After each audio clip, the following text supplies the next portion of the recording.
It is 11 minutes gone past 3 o'clock, and it's time for us to get into hard facts for today. Thank you so much for staying tuned in and locked in all through from the very first show as usual. Thank you for being a part of all of the conversations. We hope to continue with those from now up until 7 p.m. And on Hard Facts today, I have a special guest joining me. We're just trying to make sure that we're checking in and we can confirm that he is here with us. He's here with us virtually. Fortune Agula Musa is going to be my guest on Hard Facts this afternoon. So we'll start off with that. And then, as usual, from 4:30 to 5 o'clock, we will get into the sound bites. Take a listen to any other stories that didn't make the news.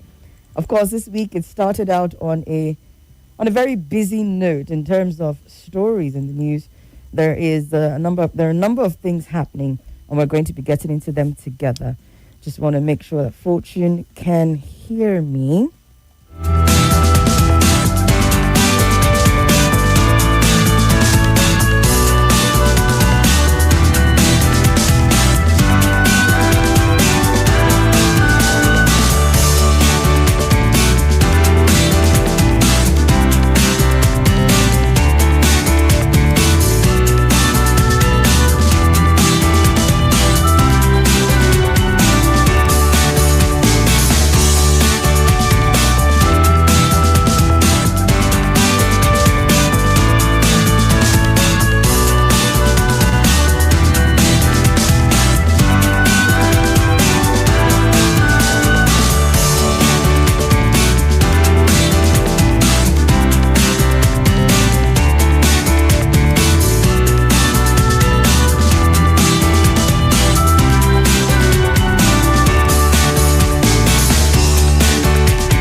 Politics of our nation. They have that right to protest. There is no need to go there now start shooting. The current affairs of our state. Everywhere we have gone to, the dirt of Abuja is not on the surface. All at your fingertips on your Let's Talk station. 95.1 Nigeria Info. Let's Talk.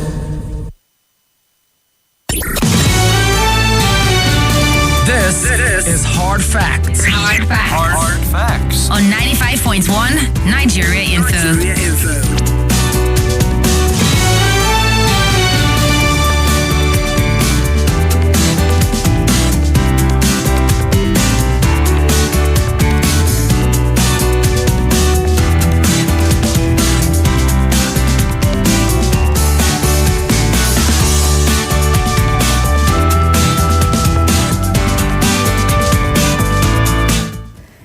Apologies. I have been able to get my guests on.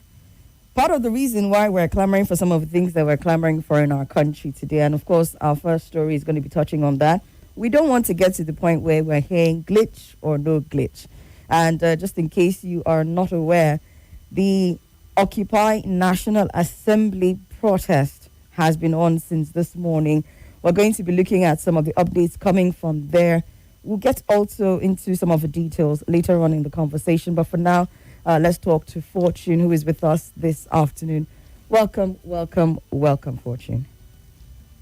Thank you very much. It's always a pleasure to be with you on the Big Three. Yes, indeed.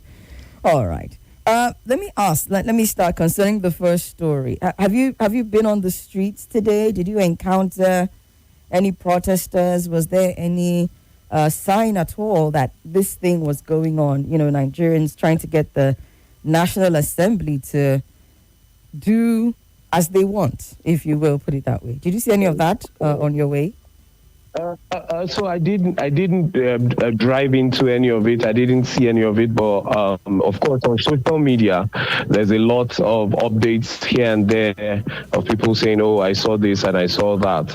But of course, the mobilization for the protest had started long before today, and there was a lot of buzz about it. And so, I mean, living in Abuja for more than almost 20 years, we expect that on a morning like this, when they said that they would gather, there would be a gathering.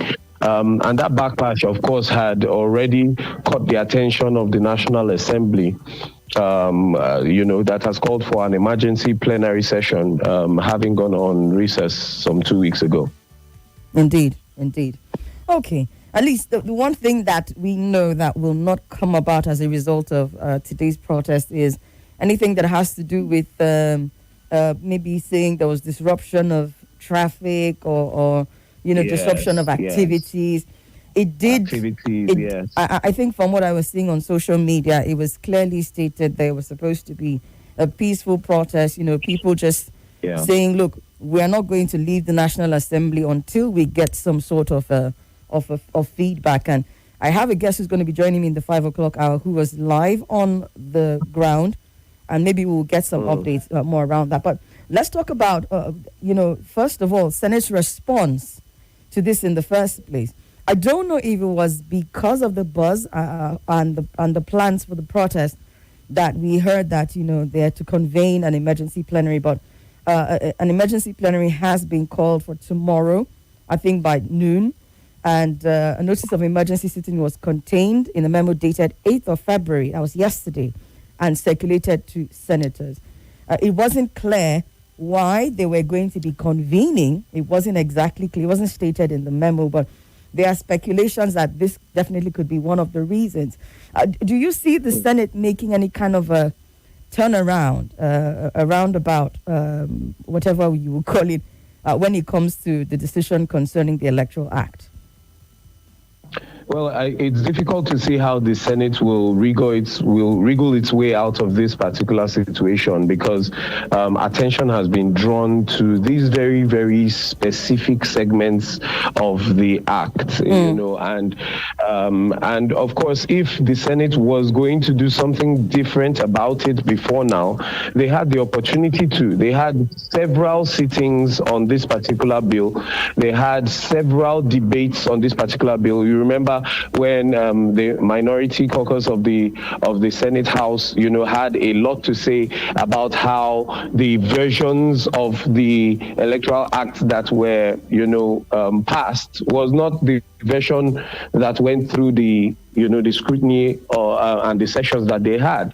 Obviously, the electoral class at the highest level, I believe, is afraid of what technology could do to the propagation of corruption during elections. Nobody is new to the fact that, the biggest problems, or one of the biggest problems we've had with election results, is the issue of transmitting the results from polling stations to, the collation centers. And that problem has persisted for a long time, without remedy. And of course, like many other aspects of our development, technology can give us respite to a great extent. Technology can solve data issues, can clean up processes and make them seamless, where human errors, are very, very rife. Technology can take away that human error. I mean, some of the things that the Senate has spoken about when it comes to their fear about electronic transmission, which is just one segment of, just one section of this particular act, which is what is catching everybody's attention, even though there were many others. One of the things that they were speaking about was how, there may be glitches. What if there's a network problem? And how these glitches can become grounds for litigation. Well, I don't know how many transactions go through on a daily basis using the same infrastructure that we're talking about. But when it is a matter of importance, people put the infrastructure on the ground to make sure that these glitches do not happen. So rather than fight with the symptoms of the problem, one would have expected that the Senate would be saying, okay, so what do we do to make sure that we have a system, an internet system, or an electronic infrastructure that backs up what we want to achieve. There's always a thought behind the thought. There's something we want to achieve, and then this is what we are plagued with. We're having these problems every year and all of that. But the truth is, how do you expect people who, a great number of them, have benefited from these discrepancies, these glitches, or the unavailability of such technology to have the seats that they sit on today now come again to turn against it, especially when a lot of ideas, a lot of decisions to perfect these processes are already being discussed in many corners ahead of the 2027 elections. Okay, so it's a bit touch and go at this point. We're not sure since the notice of the emergency meeting didn't state. We can only speculate, but I don't know. Maybe something that happened today from what was on ground at the protests at the National Assembly. Maybe we might see something that will sway the National Assembly. But the one thing is clear: the House of Reps. Just to put this in. Yeah. Yeah, just to put this in. Sorry, the short break they took was so that they could meet with heads of ministries, departments, and agencies, right? So that they can discuss budgetary allocations and stuff like that. That's very important. For the Senate to call an emergency plenary session out of such, oversight functions, I believe very strongly that this electoral matter is at the center of it. All right. Let's keep our hopes high then. Word from the, what they call it now, the National Assembly where the protest took place. The word I got is that they have left for today to reconvene tomorrow. There were a number of notable faces on ground. You had the likes of Peter Obi, who joined in. I think it was Peter for Nigeria, who was the first person on ground. Mattress in hand, one hand, pillow in one hand, mic in the other. Peter Obi joined in. I think I saw Alhaji Tanko. I don't know if he's with ADC now or LP, but NLB from Situation was also there. Zakari Idris was there. Zakari Idris will be joining us by 5, so we'll get more updates around that one. But let's keep our fingers crossed and see what the emergency session for tomorrow is going to bring about. But just before we move on from this, beyond the very, very important yet highly contested clause 60, which is the one that allows for, which was the one that they retained from 2022, where the results would be transmitted or what was the word now that the other senator asked for? Transferred. Transferred, yes. Transferred, yes. Transferred to the collation center. Other than that one, a few other clauses there that they sort of didn't act on or declined to act on. Is there any other one that catches your attention? So, for example, the one about the permanent voters card. On voter identification, under clause 47, lawmakers rejected a proposal to allow alternative forms of identification for voting other than the PVC. What they did was they then replaced the smart card readers with BVAS for accreditation and voting. The 2022 version of the act it wasn't really stated clearly. I think it has smart card and or BVAS. I'm paraphrasing now. I don't have the exact word, but now what they did was they said BVAS should be the mandatory one. Primary. Yes, means of identification. Now what was proposed in the bill before the National Assembly now retained the 2022 version was that since the BVAS does not read the microchip embedded in PVCs, the card should no longer be compulsory for voting. Instead, they should allow the use of the National Identification Number NIN, Nigerian passport or birth certificate. But the Senate disagreed with this part and retained the PVC as the primary mode for voter identification. Do you have any issue with this one? Or do you think this is a valid decision on their part? I agree with the Senate on that issue because if you look at what it took us to get the PVCs program the PVCs, deploy the PVCs to all of the Nigerians and all of that. Quite a lot of resources were put into that. And if we have a system that can authenticate the PVCs already in place ahead of the elections, just 1 year before, remembering also how abysmally poor the Beavers, performance was when it was used, I think that we should carry on with using the PVC. So I agree with the Senate on that one. Another part of the amendment that stood out for me was, where they spoke about what the fine would be for vote buying, raising it from 500,000 naira to 5 million. I think that it was a good one, But was it 500? Okay, yes, for vote buying, yes. Go ahead, please. For vote buying. Now they are trying to raise it to 5 million for the offenders. Now, I think that, yes, they've shown some commitment in that area, but I think that it should still be more serious than that. And that's what a lot of people are arguing with. The fact that some of the sanctions that are aligned with some of these vices.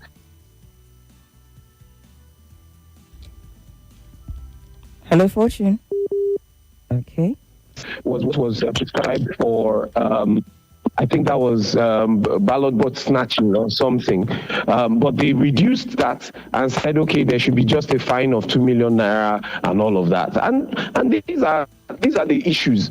We just think that once we throw money at problems, they will be solved. And that's one of the biggest problems we have as a country. And I've been saying this for many years. People are kidnapped in a particular area. A governor will go there and give them 2 million naira and leave. Have you solved the problem? There's a flood somewhere. Somebody will go there and give them 100 million naira and leave. Have we solved the problem? That's the issue. And this is why I'm thinking that just the fines, people can always raise money and pay fines, especially when they are politically exposed. We saw recently, was it not the former Attorney General whose bill was in the hundreds of millions? Mm-hmm. They did last one day. It was paid off and everybody moves on. And then we just act as if there is no problem anymore. And then another year before the elections, we start running helter-skelter. I think that there's a lot of lip service being paid to the issue of sanctions concerning electoral offenses.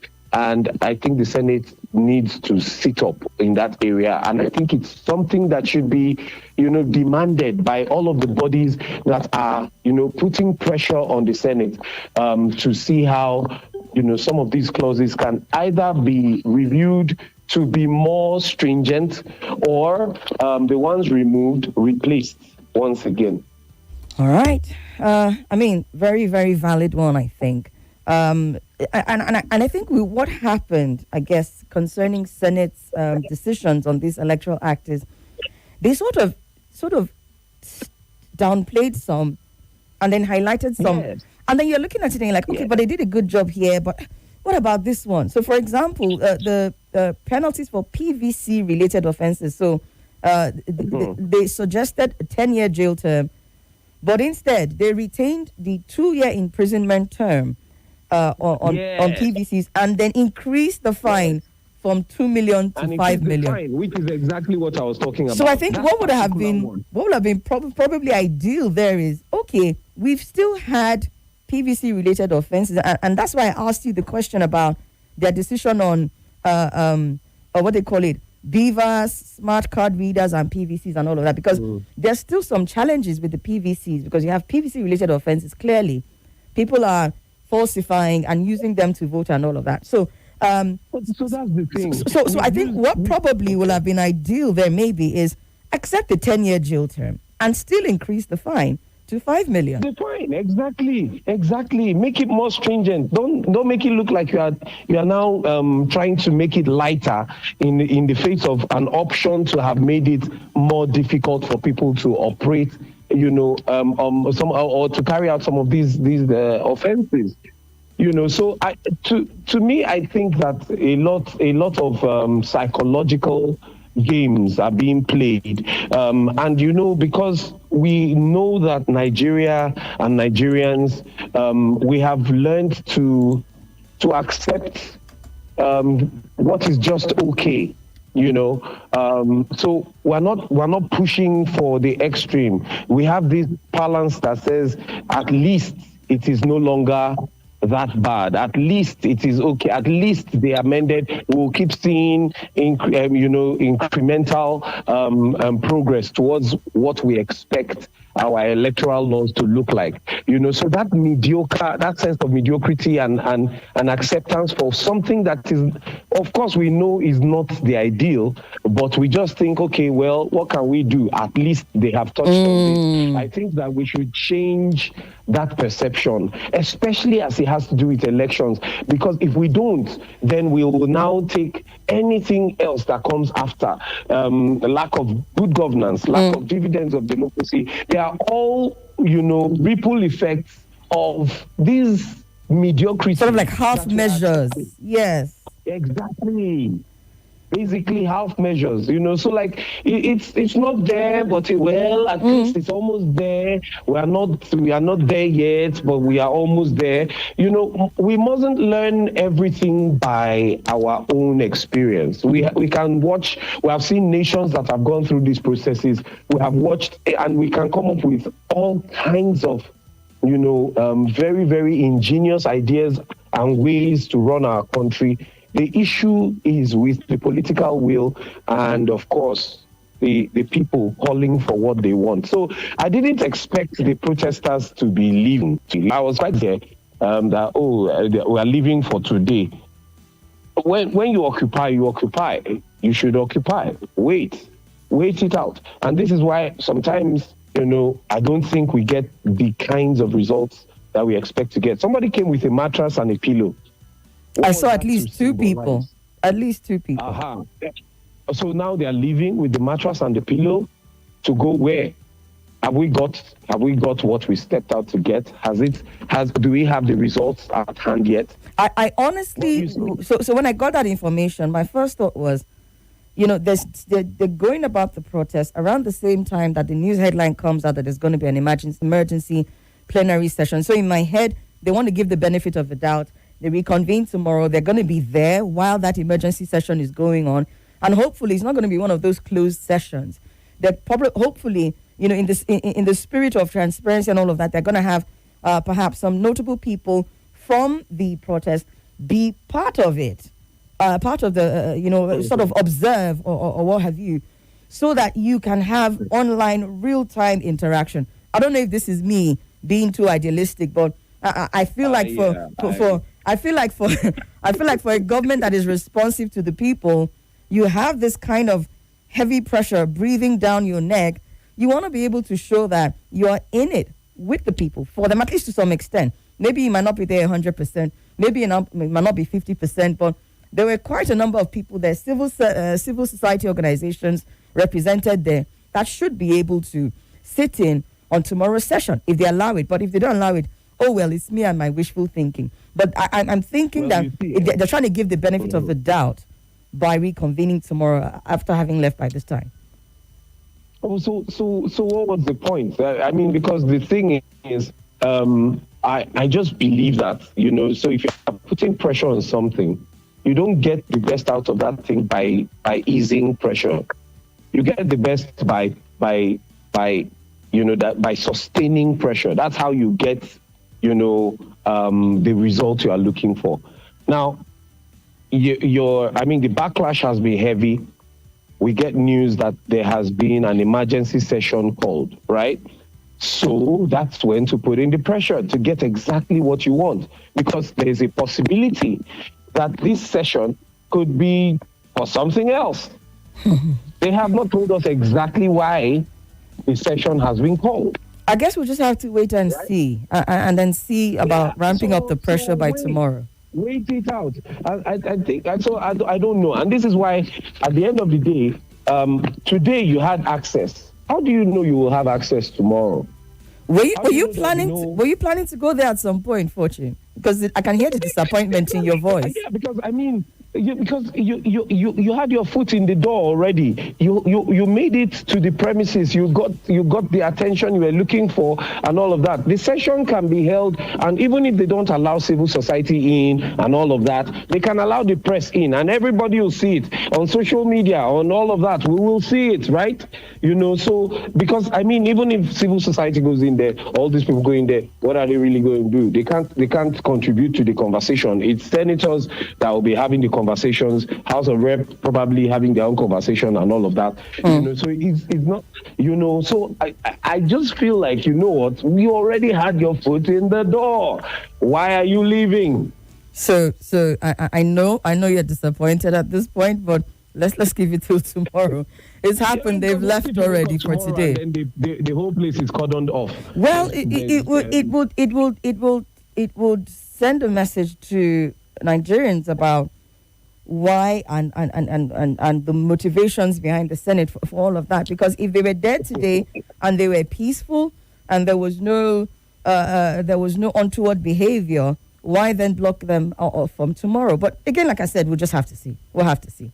All right. Let's move on to the second story. This one, news reaching us, is that the enforcement of the sit-at-home, which has resulted in deadly attacks and destruction of goods in Nigeria's southeast for years, despite being cancelled repeatedly, and this is where I have a bit of a concern. This enforcement has been called off, or rather, the sit-at-home, that's the total cancellation of the sit-at-home in southeast, has been announced again by the IPOB and their leader. And this is not the first time that this is happening, but now we are having this announcement again. According to the news, Nnamdi Kanu directed total cancellation of sit-at-home across Nigeria's southeast. And he had the IPOB spokesperson, Ima Powerful, disclosing this in a statement to Premium Times on Sunday. According to the announcement, this directive came directly from Kanu himself, and he has staked everything on the line to ensure that our children return to school every Monday and that our people go about their lawful business without fear, intimidation, or molestation. This is the spokesperson of IPOB speaking. And he said that those in doubt that Kanu himself terminated the infamous Monday sit-at-home in the region should visit him at the Sokoto prison facility for confirmation, as if. But he said, now there is no need, excuse, or justification for anyone to stay at home on Mondays. All markets, schools, offices, transport services, and economic activities must resume fully and normally starting today.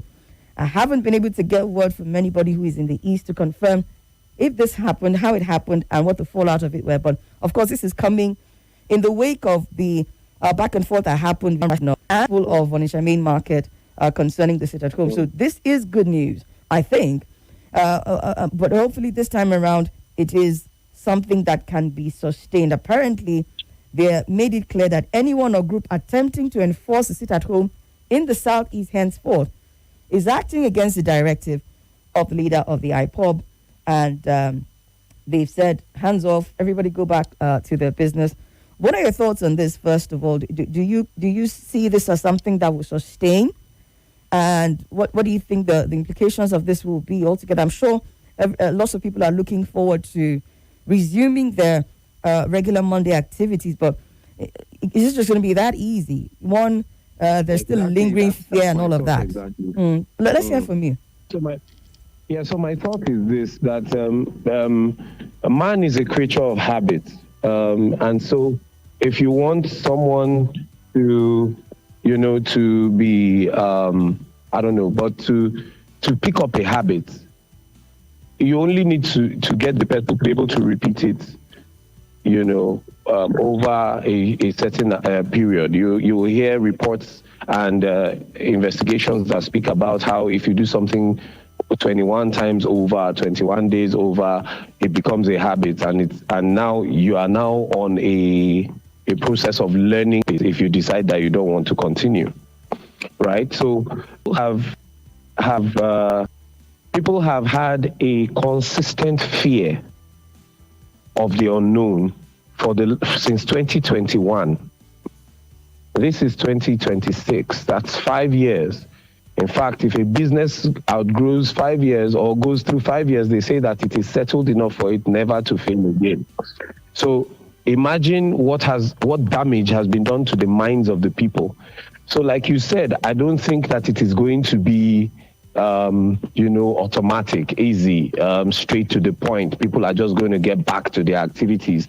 Because the reason why the sit at home was successful all this while was because of the amount of fear that the people, have suffered due to the terror that they have endured. It is that fear of the fact that the government cannot secure the people. The government could not put its foot down and prevent a non-state actor from enforcing a sit at home that was, that was proclaimed by a faceless leader, for instance. Because of course we don't have this is a sovereign state. So the issue is not even with whether Nnamdi Kanu proclaims something or whether the people will go about their normal businesses. It's the fact that there was a failure of the state to secure its people.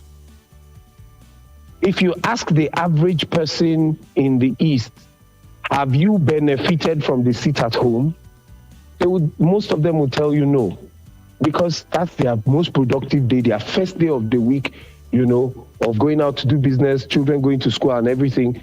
All these years, they've lost it. So it's basically about the fact that the state has not been able to protect the people. Has that situation changed? If they say, for instance, maybe there are some hoodlums who decide to still carry out nefarious acts, attack people, shoot at people if they see them and all of that. Is there an adequate infrastructure on ground to secure the people? If there is, because that's still very important, especially in the earlier days of them returning to life as usual.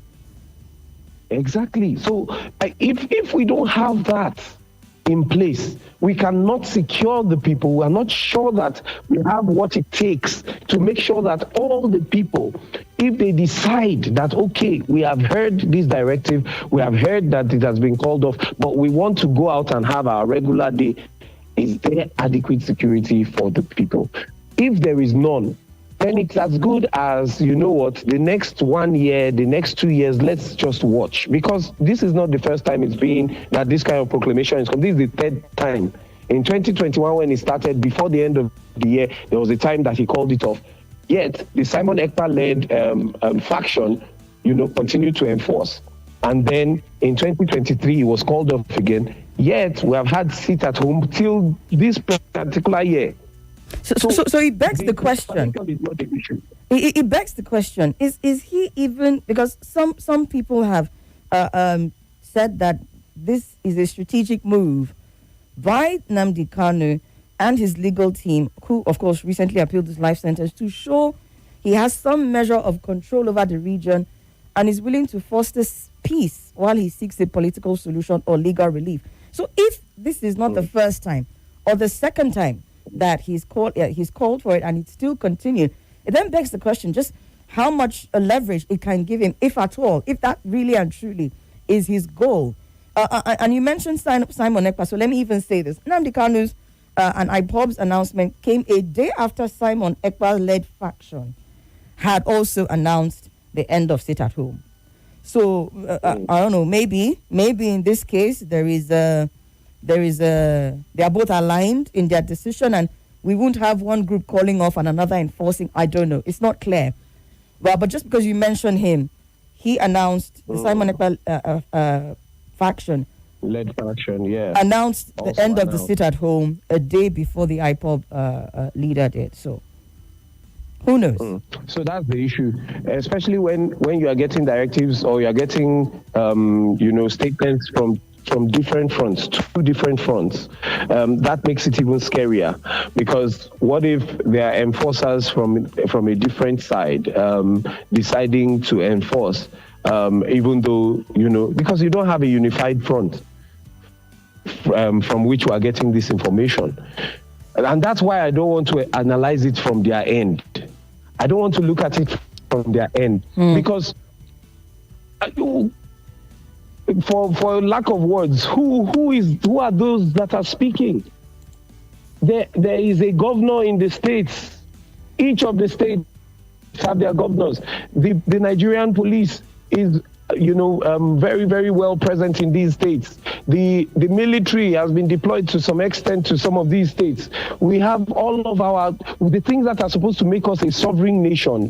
Those arms of government talking about our security that are supposed to make us the sovereign state that we say we are existent in these regions. So basically, an announcement of a sit at home, you're saying, should have come from Governor Soludo himself.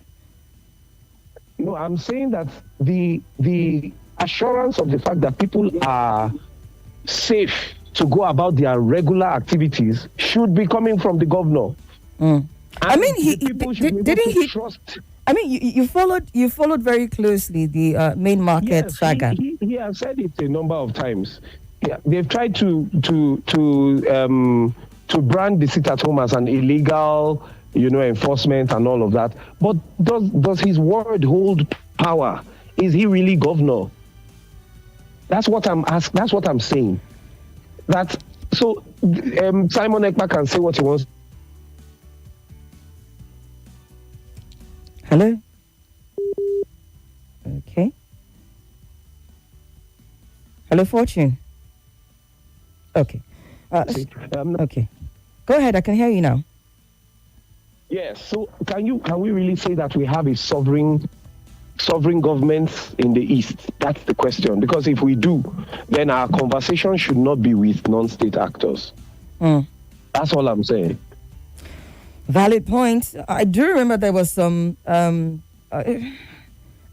saw all sorts of names being accredited to Governor Soludo when he took the stance he took concerning the main market situation, and people were calling him sort of authoritarian and all of that. I guess for a governor and governors in these southeast states, it's more a question of, even if you're terming it illegal and you're asking us to go about our businesses, can you assure that our lives and our properties will be protected? I think if they had shown some mettle in that area, then we probably won't be having this conversation right now. So maybe. But let's see what this particular announcement does, and hopefully maybe the governors can learn a thing or two from here and pick it up so that the southeast states don't ever, except willingly, something that they want to.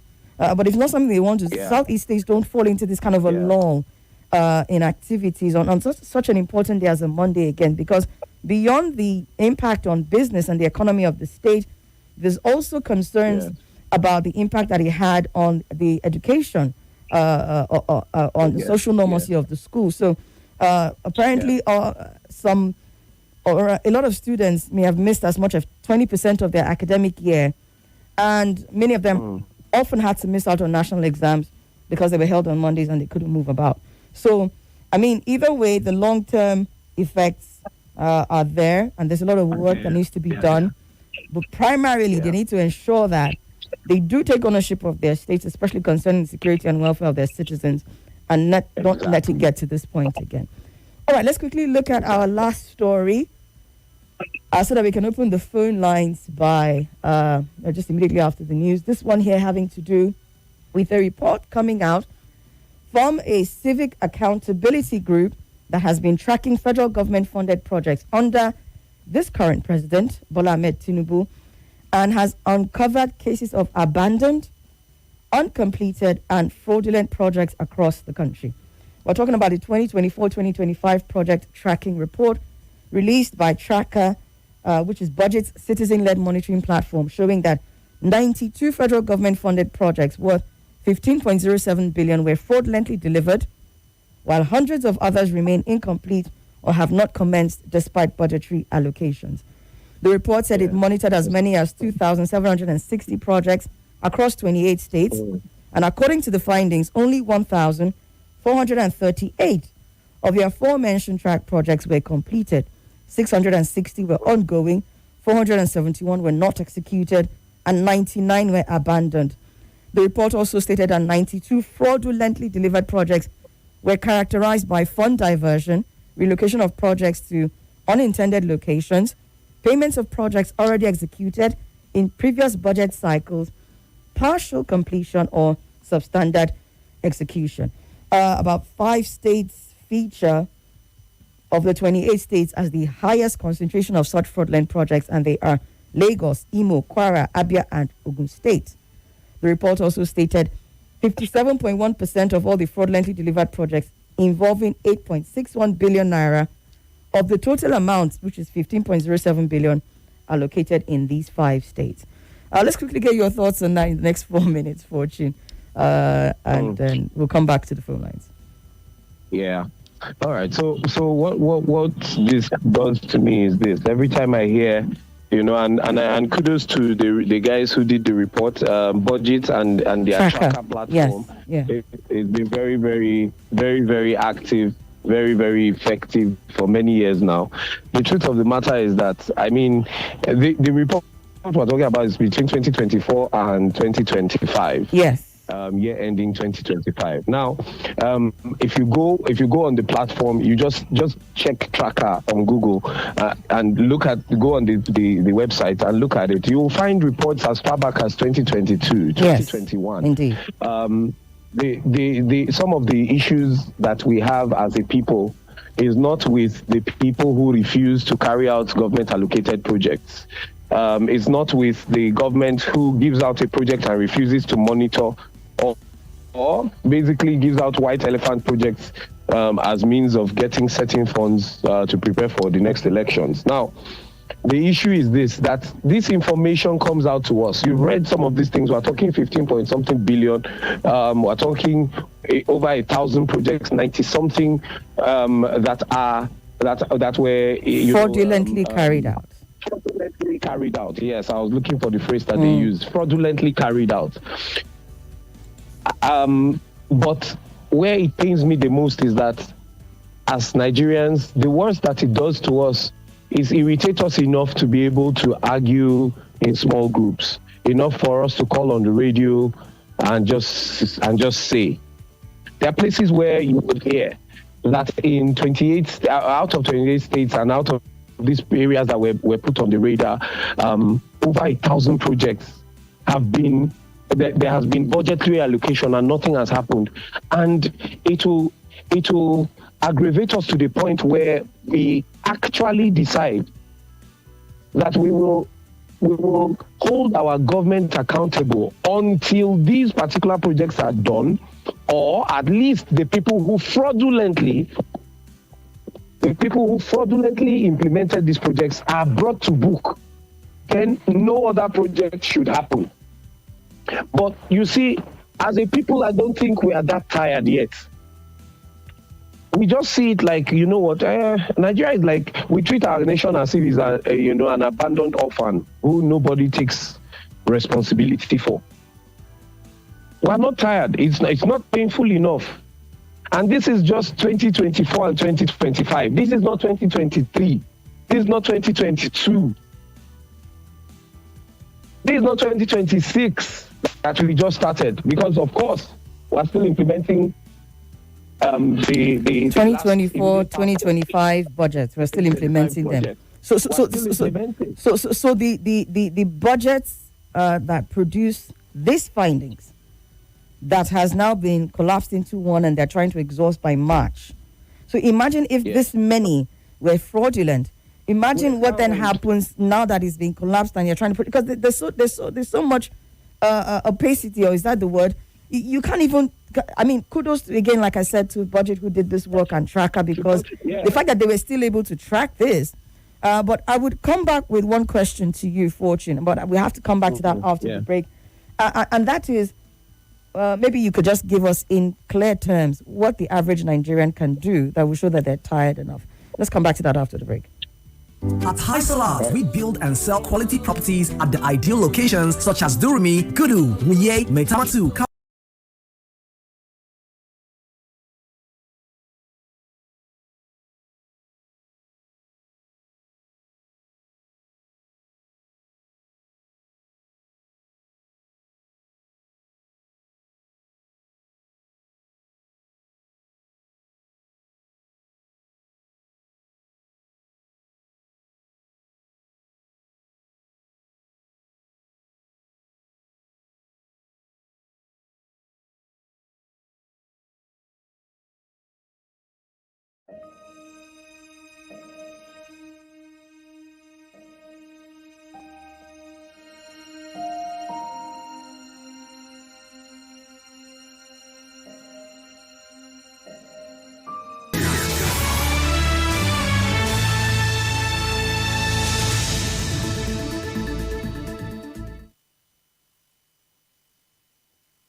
This is Hard Facts. Hard facts. Hard Facts. On 95.1 Nigeria Info.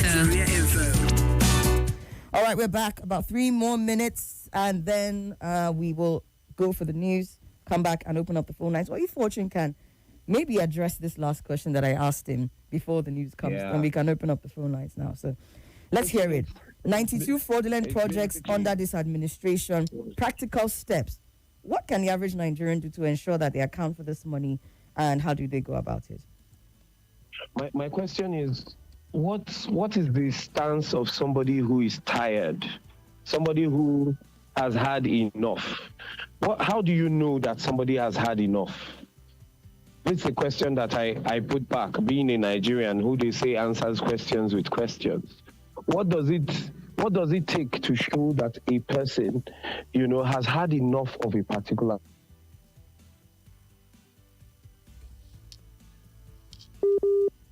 Okay.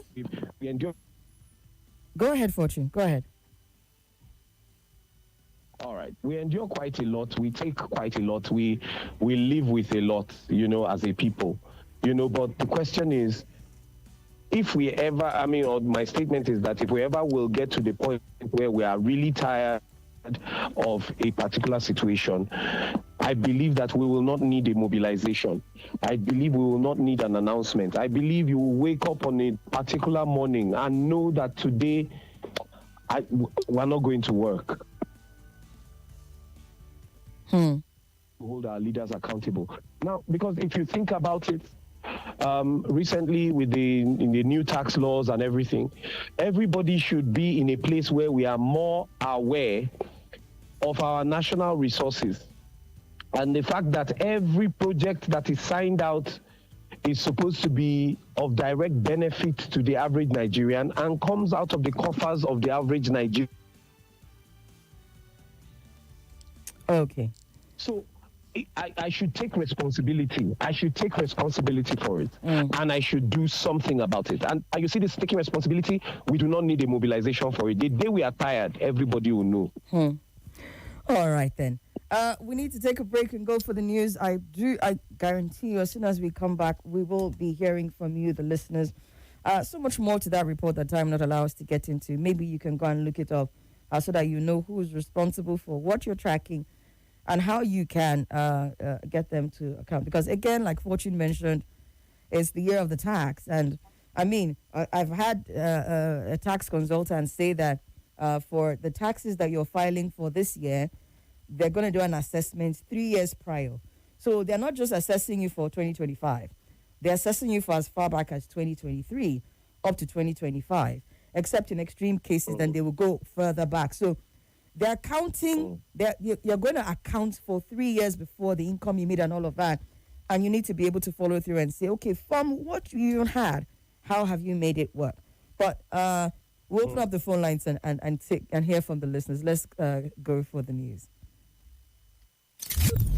The details. The stories. With the updates. Your number one station for talk brings it all. Nigerian politics is more strategic. Even look at the presidential level, you see almost the same thing almost playing out. It's a game of numbers and popularity. Don't be